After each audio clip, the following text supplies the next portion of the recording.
Every memory you have is wrong, not completely, but wrong enough that what you remember today was not exactly that happened. And the more times you have recalled a memory, the further it has drifted from the original. Memory researcher Elizabeth Loftus had spent decades demonstrating something that fundamentally changes how we understand our own past.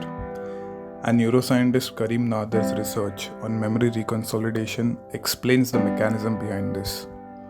Every time you recall a memory, your brain takes it out of storage and holds it in an active, malleable state.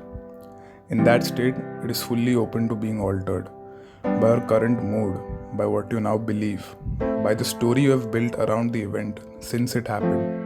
All of those matter, and then your brain resaves it. So, what you remember is not the original event, it is the last time you remembered it with all the edits that happened in between. Think about what this means for your most significant memories. A painful conversation you have recalled dozens of times over the years have been subtly rewritten dozens of times. The person you remembered as cruel may have become the container for all your hurt from that period, but they might not have been that cruel on that specific day. Loftus' experiment went even further. She demonstrated that entirely false memories of events that never happened could be implanted in people through suggestion and repetition alone. People recall these event memories with genuine emotion and conviction. This does not mean your experiences did not happen. It does not mean your pain is not real.